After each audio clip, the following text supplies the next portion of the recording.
আসসালামু আলাইকুম। মানববিজ্ঞানের 5 মাস ব্যাপী অর্থনীতির পূর্ণাঙ্গ ফ্রি কোর্সে সবাইকে স্বাগতম। আমরা মানববিজ্ঞানের পক্ষ থেকে নিয়ে এসেছি মানববিজ্ঞানের নতুন প্ল্যাটফর্ম প্রফেশনাল কিংবা তার প্রমোশনের জন্য একটি পূর্ণাঙ্গ কোর্স তোমাদের মাধ্যমে ফ্রি দেওয়া হবে। প্রতি বুধ এবং বৃহস্পতিবার সপ্তাহে 2 দিন করে রাত 8:30টায় মাধ্যমে প্রতি সপ্তাহে একটি করে অধ্যায় শেষ করতে করতে 20 সপ্তাহে আমরা 20টা অধ্যায় শেষ করব। এর পূর্ণাঙ্গ এবং পুরো কোর্সটি হবে ফ্রি। তো সুতরাং ডে বাই ডে তোমরা সবাই যুক্ত হয়ে যাও, আরো কলেজ বন্ধু বান্ধব যারা আছে সবাইকে জানিয়ে দাও। নতুন একটি প্ল্যাটফর্মের নতুন একটি ইনভেনশন এবং নতুন একটি আয়োজনে সবাই সম্পৃক্ত হয়ে আমরা অংশগ্রহণ করি। তো আমি একটু প্রথমেই বলবো সবাই একটু শেয়ার করে এই যে বিষয়টা সবাই জানিয়ে দাও, একটু মেনশন করো। আমিও একটু শেয়ার মেনশন করি। আমরা ক্লাসটা 1-2 মিনিটের মধ্যে শুরু করে দিব।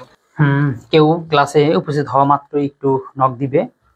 দেখো, আজকে আমরা আলোচনা যেটা করতে চাচ্ছি সেটা হচ্ছে আমাদের যে কোর্স প্ল্যান, সেটা প্ল্যানটা সাজানো হচ্ছে এরকম টপিক বেক, অর্থাৎ প্রতিটা টপিকে একটা করে রেকর্ড ভিডিও রয়েছে। সেটা আমাদের ওয়েবসাইটে পেয়ে যাবা। আমাদের ওয়েবসাইটে কিভাবে পাবা এটা বুঝাই। এই যে যেমন আমাদের ওয়েবসাইট www.মানবিজ্ঞান, এখানে বিষয়গুলো এরকম করে সাজানো আছে।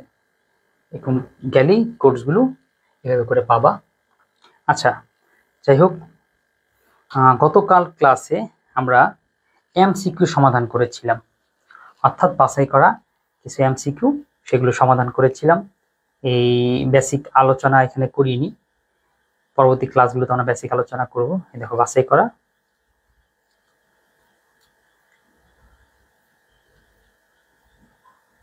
এমসিকিউ সমাধান করেছি। আজকে হচ্ছে জ্ঞানমূলক আর অনুধাবনমূলক সমাধান করতে চাচ্ছি। এটার জন্য আমাদের কাছে দুইটাই কিন্তু রয়েছে। একটা যেরকম রয়েছে অ্যান্সার শিট, আর একটা রয়েছে প্র্যাকটিস শিট। আমরা আজকে প্র্যাকটিস শিট দিয়ে, অর্থাৎ উত্তর থাকবে না, কিন্তু আমরা এই ক্লাসের মধ্যে নিজেরা প্র্যাকটিস করে করে দেখব আমাদের প্রিপারেশন কতটুকু, কিংবা আমরা বা কেমন পারছি। তাহলে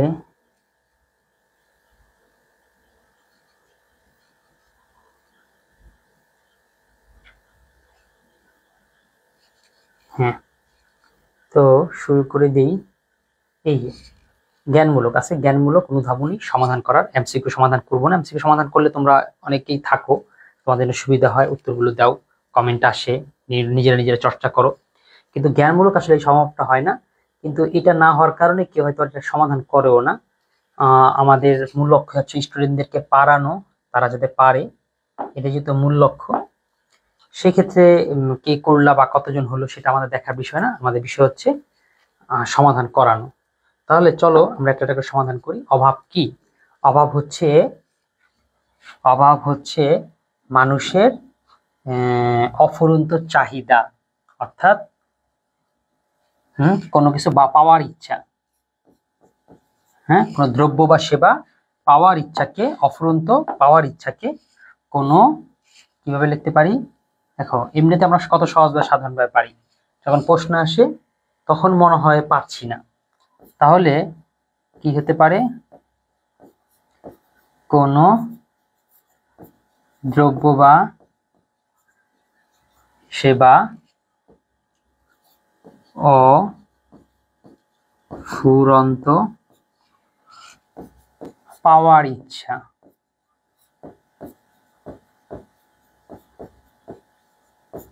ইচ্ছাকে অভাব বলে।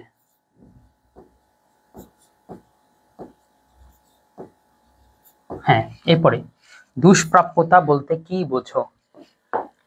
দুষ্প্রাপ্যতা বলতে কি বোঝো?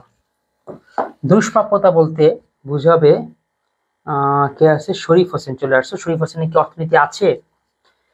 থাকলে ভালো, থাকলে আমাদের সাথে প্র্যাকটিস করো, প্রশ্নগুলো উত্তর দাও, কোনটা পারো না সেটা বলো। দেখো, দুষ্প্রাপ্যতা বলতে কি বোঝো? দুষ্প্রাপ্যতা বলতে সম্পদের ঘাটতিকে দুষ্প্রাপ্যতা, একটা কিছু তুমি বলে দিতে পারো, কিন্তু আসলে হবে না। অর্থনীতির মতন করে সংখ্যাটা আসলে দিতে হবে। এক্ষেত্রে তোমরা একটা জিনিস কাজ করো, সেটা হচ্ছে মুখস্থ করার চেষ্টা করো। পরে যখন ভুলে যাও, পারো না পরীক্ষার হলে, তখন আফসোসটা করাই হচ্ছে না কেন। আসলে তোমার এটা মুখস্থ করা দরকার নাই, তুমি এটাকে একটু গভীর করে সংজ্ঞাটা মুখস্থ করতে গিয়ে বুঝা মুখস্থ করা, মানে এই মুখস্থটাই আমার কেন হচ্ছে, কোন শব্দটা আগে আসছে কোনটা পরে আসছে, পুরাটাতে আসলে কি তথ্য দিচ্ছে, কি বোঝাচ্ছে, ইনফরমেশনটা কি, এটা বুঝে তারপরে আসলে দেওয়া। আচ্ছা ঠিক আছে। শরীফ শরীফ জানো কিনা, তোমাকে মেসেজে বলছে কিনা, আবারও বলতেছি, মানবিক জ্ঞান একটি ফ্রি কোর্স নিয়ে এসেছে অর্থনীতির। প্রতি বুধ এবং বৃহস্পতিবার দিন ক্লাস হবে রাত 8:30টায়। এই প্রতি সপ্তাহে একটি করে অধ্যায় সমাধান করা হবে। তোমাদের অর্থনীতি মোট অধ্যায় আছে 20টি, 20 সপ্তাহ ধরে আমরা এরকম 20টি অধ্যায় সমাধান করব। তাহলে এই যে কোর্সের বিষয়টা, এটা তোমাদের সাহায্যে এই একেবারে সবাই প্রত্যন্ত, আমাদের মূল উদ্দেশ্যটাই কি, যে বাংলাদেশের একটা কোর্স আমরা ফ্রি জন্য দিচ্ছি, যে পুরো দেশের সমস্ত যত স্টুডেন্ট আছে সবাই যাতে কোর্সটা করতে পারে। তাহলে এটা ছড়িয়ে দেওয়ার দায়িত্বটা কিন্তু তোমাদের, ঠিক আছে? তোমরা নিজেরাও করতে থাকো এবং ওদের মাধ্যমে পৌঁছায় দাও। তা দুষ্প্রাপ্যতা বলতে কি বোঝো? দুষ্প্রাপ্যতা বলতে বুঝি সম্পদের ঘাটতিকে, এইটুকু বললে হবে না, তোমাকে ব্যাংক সাক্ষাৎ দিতে হবে। সেটা হচ্ছে সীমিত সম্পদের তুলনায়, সীমিত সম্পদের তুলনায় বা আরেকটা লিখি, অভাব দিয়ে শুরু করি, অসীম অভাবের তুলনায়, অসীম অভাবের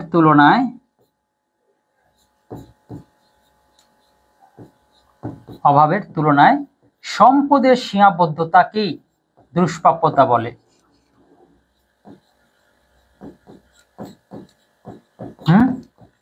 সম্পদের সীমাবদ্ধতা বা সম্পদের ঘাটতিকেই দুষ্প্রাপ্যতা বলে।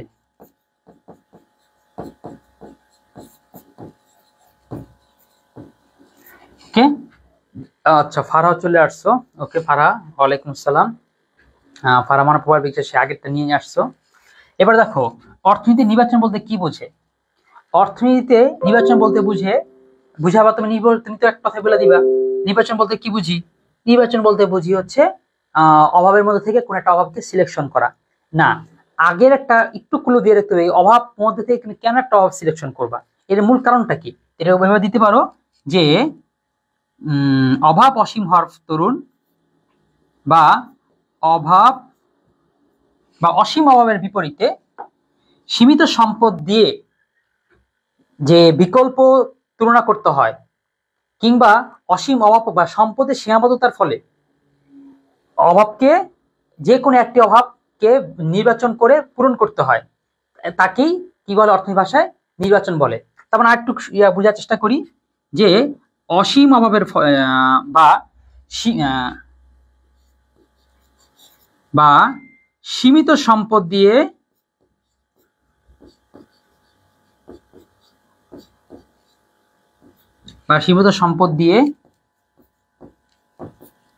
অসীম অভাব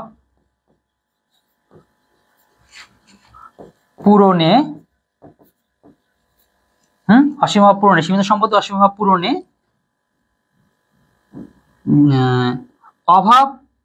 অভাবের গুরুত্ব বিবেচনাকে, বা অভাবের গুরুত্ব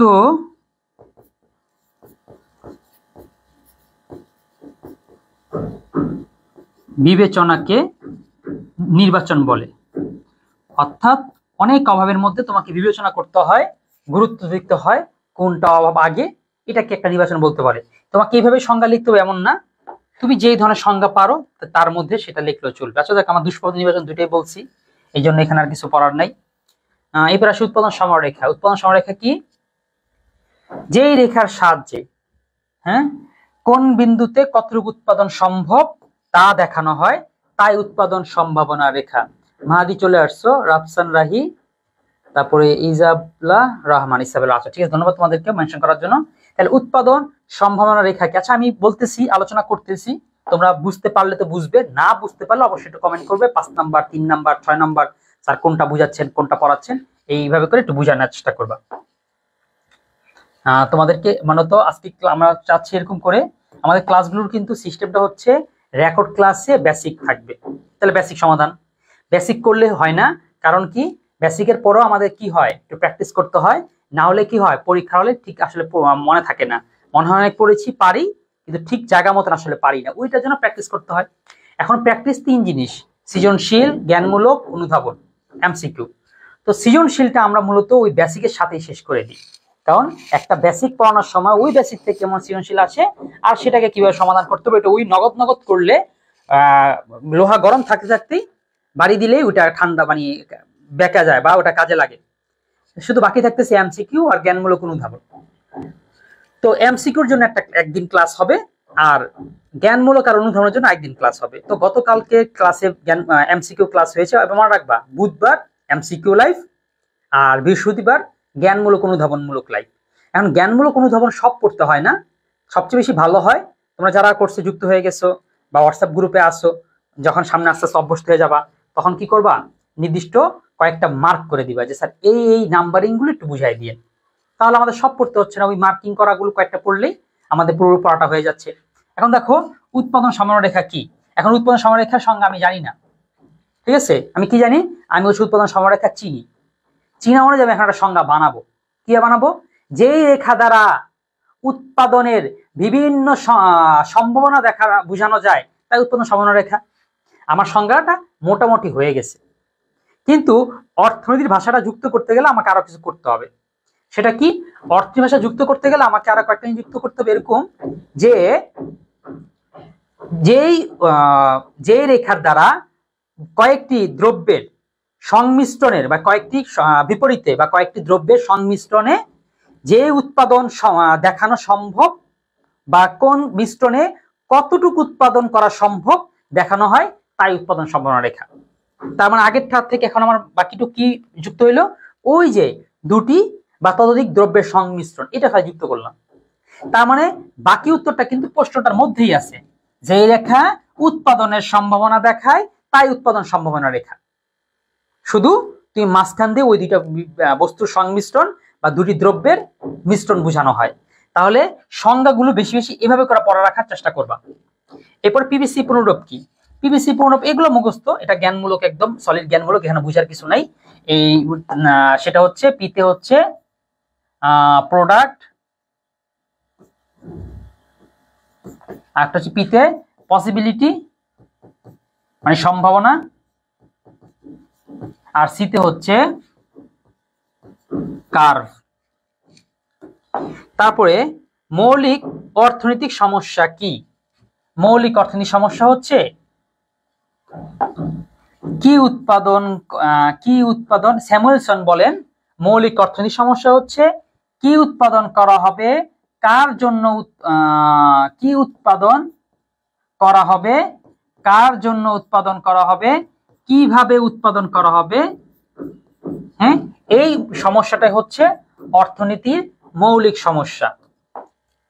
এরপরে আসো শ্রম নিবিড় উৎপাদন কৌশল কি।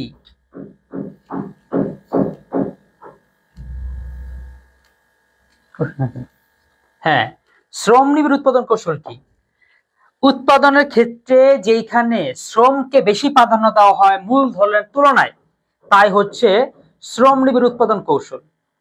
আচ্ছা, প্রশ্ন করে স্যার আমরা তো পরীক্ষার্থী, আমাদের জন্য যদি একটা স্পেশাল ক্লাস দিতেন দ্বিতীয় অধ্যায় নিয়ে। ও আচ্ছা, তোমরা 25-এর শিক্ষার্থী, তোমাদের পরীক্ষা কবে? হ্যাঁ, নেওয়া যায়, এটা ব্যাপার না, তোমাদের আসলে কোনো ডিমান্ডই ফিল আপ করিনি, একটা ডিমান্ড তো ফিল আপ করা যায় দ্বিতীয় অধ্যায় নিয়ে। আচ্ছা, একটু আমাকে জানাও তো তোমাদের পরীক্ষাটা কবে, তাহলে ওটা নিতাম। শ্রম নিবিড় উৎপাদন কৌশল কি? আচ্ছা, শ্রম নিবিড় উৎপাদন কৌশল কি, এটা হচ্ছে যে উৎপাদন কৌশলে হ্যাঁ, যে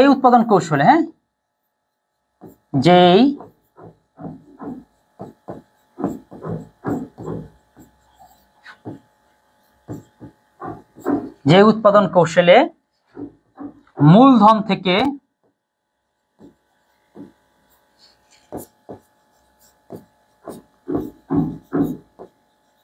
শ্রমকে প্রাধান্য দেওয়া হয়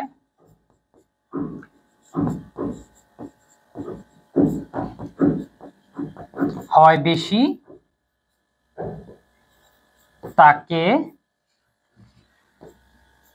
শ্রম নিবিড় উৎপাদন বলে।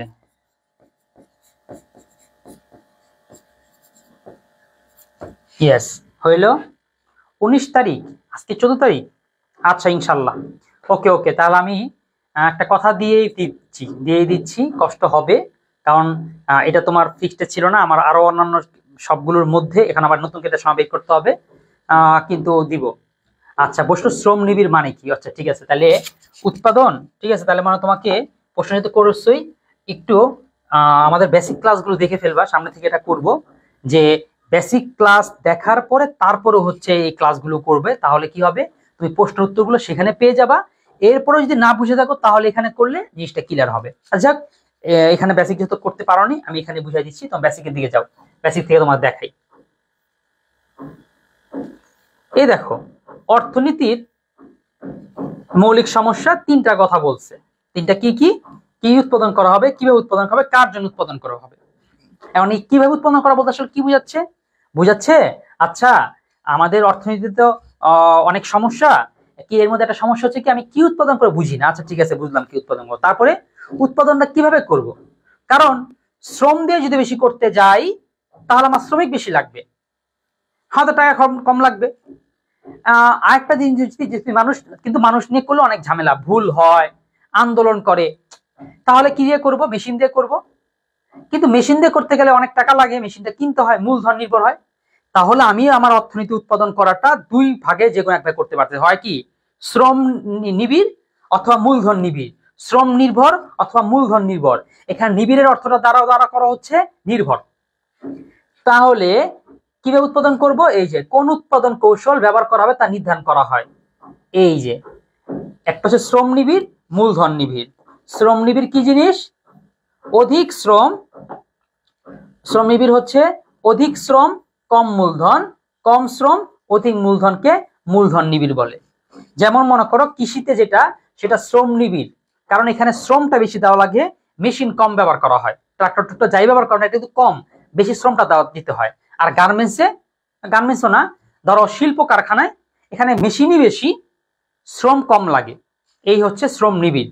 তাহলে বুঝতে পারলাম, যদি সংখ্যাগত ভালো করে বলি তাহলে কি বলতে হবে, যে উৎপাদনে মূলধন থেকে শ্রমকে বেশি প্রাধান্য দেওয়া হয় তাই হচ্ছে শ্রম নিবিড় উৎপাদন কৌশল।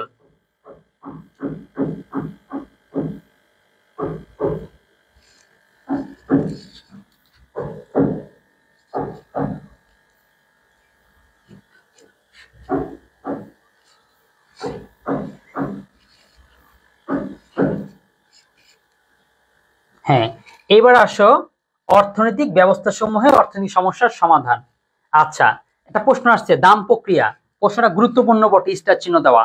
তোমাদের মনে হয় আগে বলেছিলাম যে এই নোটটা হচ্ছে একই সাথে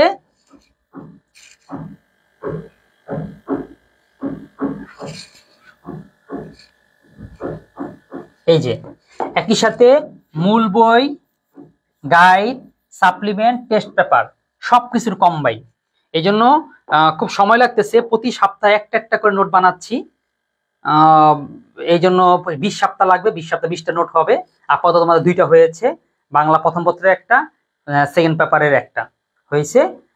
তো দেখ, এই যে কেন, কারণ টেস্ট পেপারের জন্য যেটা কি গুরুত্বপূর্ণ গুলো বাছাই করা থাকে, এখানে এরকম করে স্টার চিহ্ন দেওয়া আছে, যেগুলো যেমন বেশি গুরুত্বপূর্ণ সেগুলো 3 স্টার, 2 স্টার, 1 স্টার কিংবা স্টার ছাড়া সব রকমই আছে। আচ্ছা, তাহলে দাম প্রক্রিয়া কি?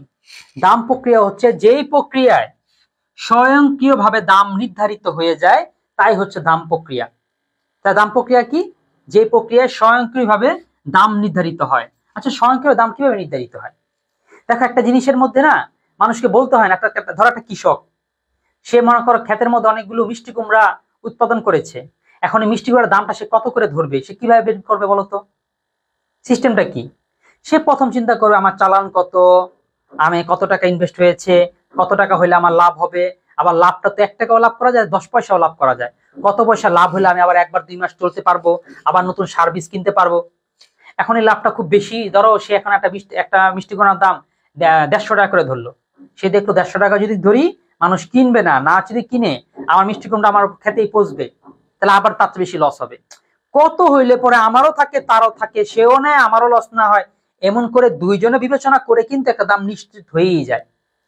আবার মনে করো একটা যেমন দাম ধরে তোমার বেশি মনে হচ্ছে 70 টাকার দাম তোমার বেশি মনে হচ্ছে, তাও তুমি নিতেছো, আচ্ছা 70-এর কমে তো আর পাচ্ছি না। তাহলে দেখো তোমার চাহিদা আর তাদের যোগান অনুযায়ী কিন্তু কি হয়, একটা দাম নির্ধারিত হয়েই যায়। টমেটোর দাম একটা সময় 120 টাকা কেজি থাকে, সেই টমেটোর দাম আবার 10 টাকা থেকে 15 টাকা হয়ে যায় যখন শুরু শুরু সিজন, বেশি থাকে না, বাজারে চাহিদা প্রচুর কিন্তু যোগান নাই, দাম বাড়ায় দেয়। যখন চাহিদা যেমনই থাকুক, যোগান অনেক, টমেটোর অনেক উৎপাদন হয়েছে, দাম কমে যায়। হ্যাঁ হ্যাঁ, এটা হলো অদৃশ্য হাত, কাউকে ধরতে হয় না, কাউকে বলতে হয় না, অটোমেটিক কোন এক অদৃশ্য হাত দিয়ে জানি দামটা নির্ধারিত হয়েই যায়। এটা সবকিছুরই থাক, তাই না? এইভাবে করেই এটাকে দাম প্রক্রিয়া বলে বা স্বয়ংক্রিয় দাম ব্যবস্থা বলে। অর্থ ব্যবস্থা কি অথবা অর্থনৈতিক ব্যবস্থা কি? এটা হচ্ছে যেই ব্যবস্থায় অর্থনৈতিক কাঠামো নির্ধারিত হয় তাই অর্থনৈতিক ব্যবস্থা, কিংবা যেই ব্যবস্থায় কোন একটা দেশের অর্থনীতির বন্টন, ভোগ, বিনিময় ইত্যাদি নির্ণয় করা হয়, ইত্যাদি প্রকাশ করা হয়, তাই হচ্ছে অর্থনৈতিক ব্যবস্থা। আমি যে এখানে খালি রাখছি এরকম না, তোমাদের কিন্তু উত্তর সহই আছে। এটা হচ্ছে প্র্যাকটিস শিট, এটা হলো খালি। দেখো তোমরা ওয়েবসাইটে গেলে দুইটাই পেয়ে যাবা। এই যে দেখছো উত্তর কিন্তু দেওয়া আছে। দাম প্রক্রিয়া কি? যে কোনো অর্থ ব্যবস্থা, বাজার ব্যবস্থার প্রকৃত দাম প্রক্রিয়া বলা হয় যে উৎপাদন প্রতিষ্ঠানকে কাঠামো অর্থনৈতিক যারা মানুষের অর্থনৈতিক অর্থব্যবস্থা বলে। ধনতান্ত্রিক অর্থব্যবস্থা কাকে বলে? যে অর্থ ব্যবস্থার উপাদান ব্যক্তি মালিকানা বিদ্যমান এবং সরকারি বাধা ব্যতিরেকে অবাধ দাম প্রক্রিয়ার মাধ্যমে বাজার পরিচালিত হয় তাকে ধনতান্ত্রিক অর্থব্যবস্থা বলে। নির্দেশমূলক অর্থব্যবস্থা কি? এই তো বুঝছো, উত্তর কিন্তু দেওয়া। এখানে হচ্ছে প্র্যাকটিস শিট, এখানে উত্তরটা সাদা করে দিছি বা উঠাই দিছি, প্র্যাকটিস করতে পারি। তাহলে ধনতান্ত্রিক অর্থব্যবস্থা কোনটা? যেই অর্থব্যবস্থা ব্যক্তি মালিকানা স্বীকার করা হয় এবং সর্বোচ্চ মুনাফা করার জন্য পরিচালিত হয় তাই হচ্ছে ধনতান্ত্রিক অর্থব্যবস্থা। নির্দেশমূলক অর্থব্যবস্থা কি? যেই অর্থব্যবস্থা একটা কেন্দ্রীয় নির্দেশে চলে, একটা কর্তৃপক্ষের নির্দেশে চলে, সরকারি নির্দেশে চলে, তাই হচ্ছে নির্দেশমূলক অর্থব্যবস্থা। কোন অর্থব্যবস্থাকে কেন্দ্র পরিকল্পনা অর্থনীতি বলে? নির্দেশমূলক অর্থব্যবস্থাকে। কিংবা সমাজতান্ত্রিক অর্থব্যবস্থাকে। কখন নির্দেশমূলক অর্থব্যবস্থার উত্থান হয়? এখন ভালোটা প্রশ্ন, এইটাকে কি উত্তর করবে? এটা এমসিকিউর মতনই। এই কখন নির্দেশমূলক অর্থব্যবস্থার উত্থান হয়, কত সালে? দেখি এটা কে বলতে পারো?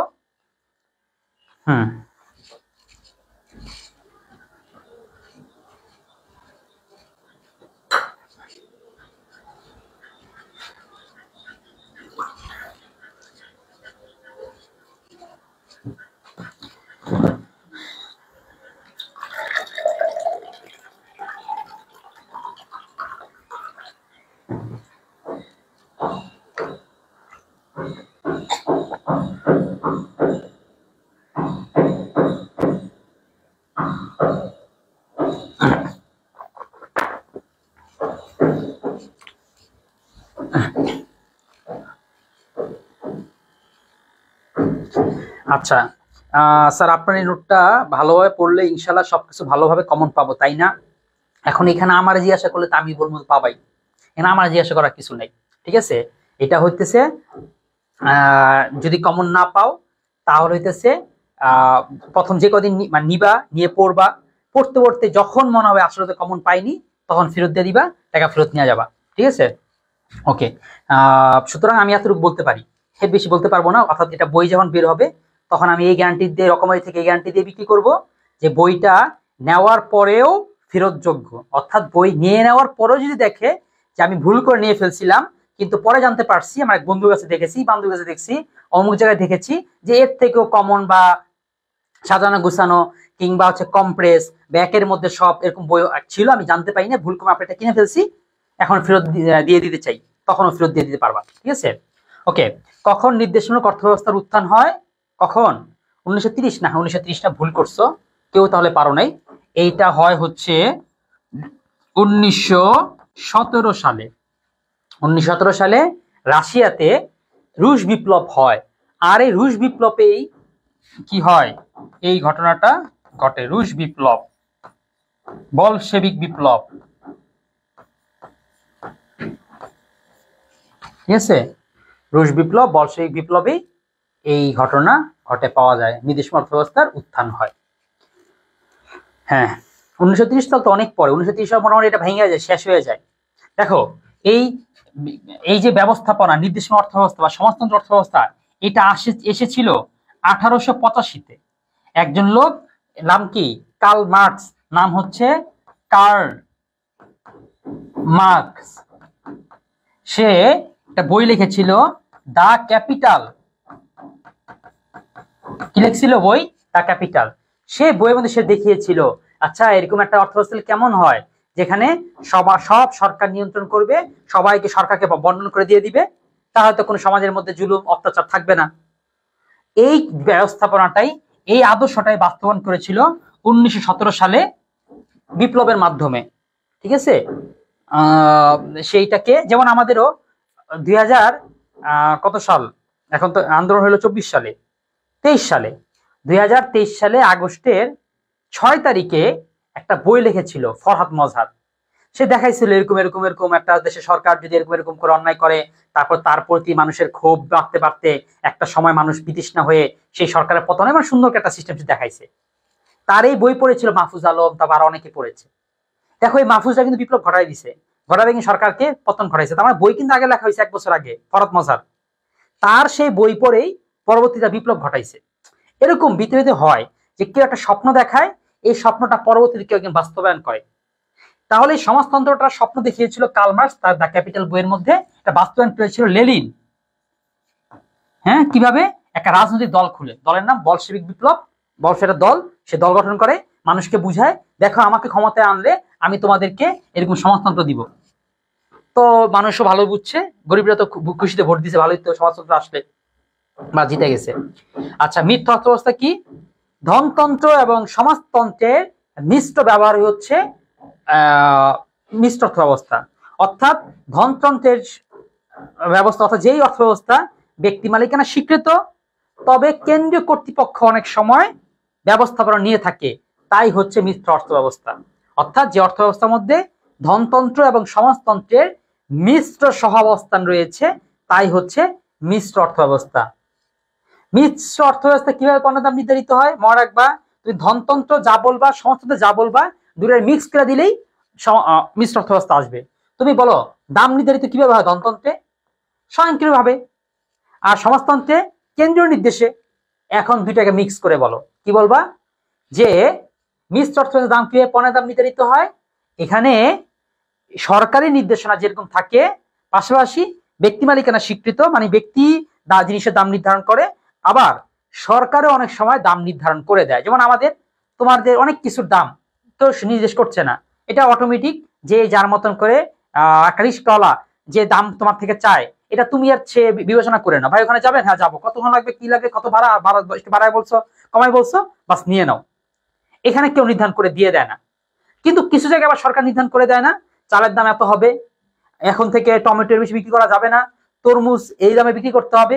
মাঝে মাঝে দেখবে সরকার কিন্তু নির্ধারণ করে দেয়, বোতলের মধ্যে একটা নির্দিষ্ট প্রাইস এখানে সেটে দেয়। এই যে অনেক সময় সরকার নিয়ন্ত্রণ করে, এটাই হচ্ছে মিশ্র অর্থব্যবস্থা। যে হ্যাঁ ব্যক্তি মালিকানা স্বীকৃত, তবে মাঝে মাঝে প্রয়োজনে সরকার বা কর্তৃপক্ষ হস্তক্ষেপ করে। ইসলাম অর্থব্যবস্থা কি? যে অর্থব্যবস্থা কুরআন ও সুন্নাহের আলোকে পরিচালিত হয়, তাই ইসলামী অর্থব্যবস্থা। ইসলামী অর্থব্যবস্থার মূল উৎসগুলো কি কি? ইসলামী অর্থব্যবস্থার মূল উৎসগুলো হচ্ছে কুরআন, এটা ইসলাম শিক্ষা যাদের আছে তাদেরকে বলা হবে কুরআন,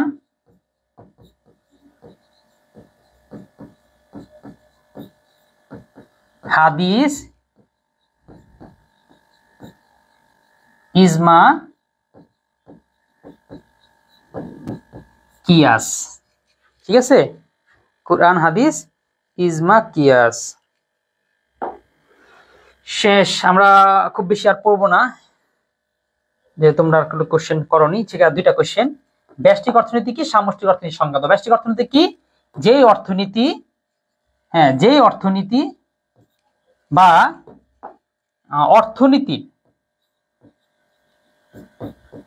অর্থনীতির একক বা ক্ষুদ্র অংশ নিয়ে আলোচনাকে ব্যষ্টিক অর্থনীতি বলে। অর্থাৎ এটা একটু মনে রাখি সহজ, যে অর্থনীতির ক্ষুদ্র ক্ষুদ্র আলোচনাই হচ্ছে ব্যষ্টিক অর্থনীতি। আর সমগ্র বিষয় নিয়ে আলোচনা হচ্ছে সামরিক অর্থনীতি। স্যার বাংলাদেশের মিশ্র অর্থব্যবস্থা বাস্তবায়ন হওয়ার পরও উন্নয়ন সেভাবে হচ্ছে না, তাহলে কি সমাজতান্ত্রিক অর্থব্যবস্থা হলে ভালো হতো? না, আপনাদের সমাজতান্ত্রিক অর্থব্যবস্থা হইলেও ভালো হইতো না।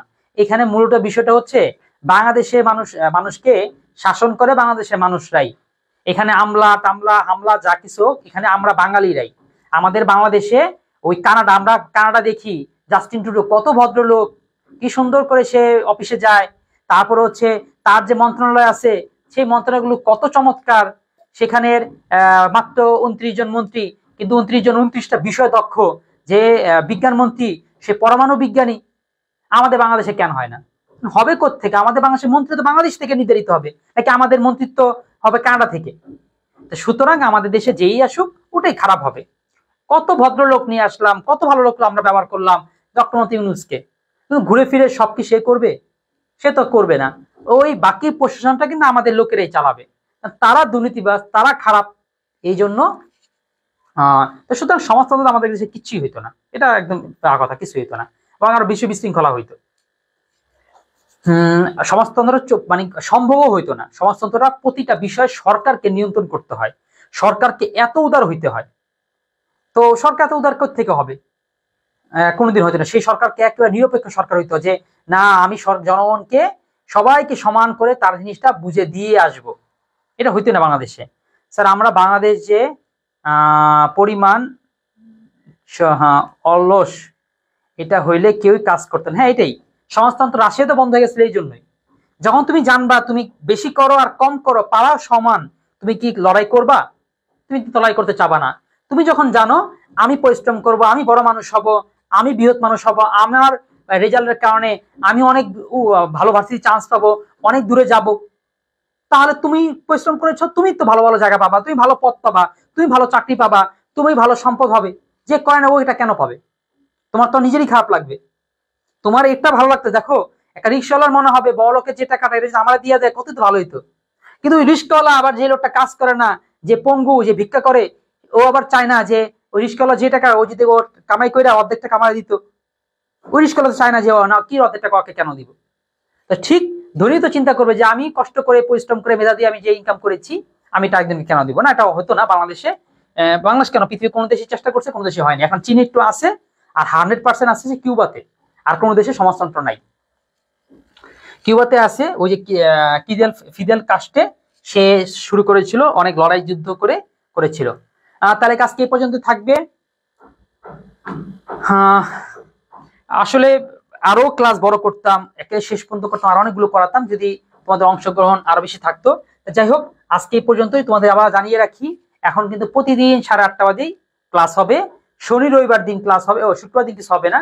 শুক্রবার দিন হয়তো আমার ইয়াসিন নাকি পেজের মধ্যে এমনি একটা আড্ডামূলক লাইভ করব। সেখানে তোমরা তোমাদের প্রয়োজনীয় কথা, অপ্রয়োজনীয় কথা, ফালতু কথা, টদ্দু কথা, সেই ধরনের প্রশ্ন করতে পারো। ইয়াসিন নাকি ওটা আমার জাস্ট পার্সোনাল যে পেজে, ওটা বিভিন্ন প্রশ্ন করতে পারো, কেমনে পড়বো, কি পড়বো, অলস মানে এটা মানে কি জানা যায়, আড্ডামূলক।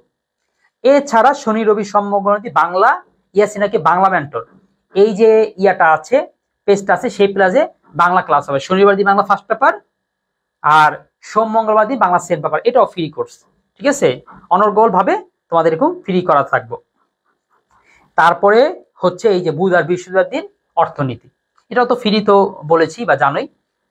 স্যার তাহলে 4টা অর্থনীতির মধ্যে যে অর্থনীতি ব্যবস্থা আসুক না কেন বাংলাদেশ উন্নয়ন সম্ভব হবে না।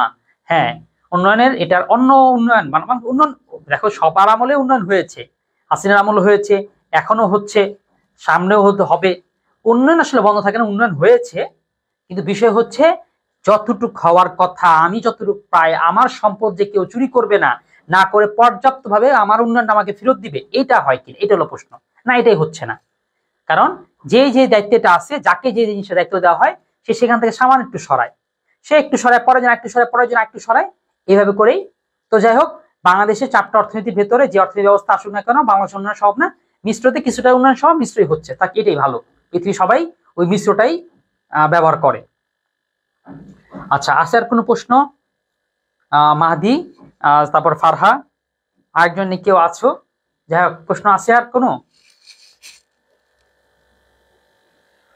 বা আরো আস্তে আস্তে আমি আরো সাবজেক্ট গুলো কোর্স গুলো আনবো। বিষয় হচ্ছে সব আমাকেই আনতে হচ্ছে, আমি চেয়েছিলাম আরো টিচার সব তোমাদেরকে সবাই সার্ভিস দেখ, কিন্তু বিষয় হচ্ছে এই যেরকম ফ্রি জিনিস, ফ্রি পড়াবে, ফ্রি তোমাদের জন্য কাজ করবে, এরকম আমি আসলে কাউকেই পাইনি। তো এই জন্য কি আমাকেই আর কি তোমাদের সামনে আসতে হবে।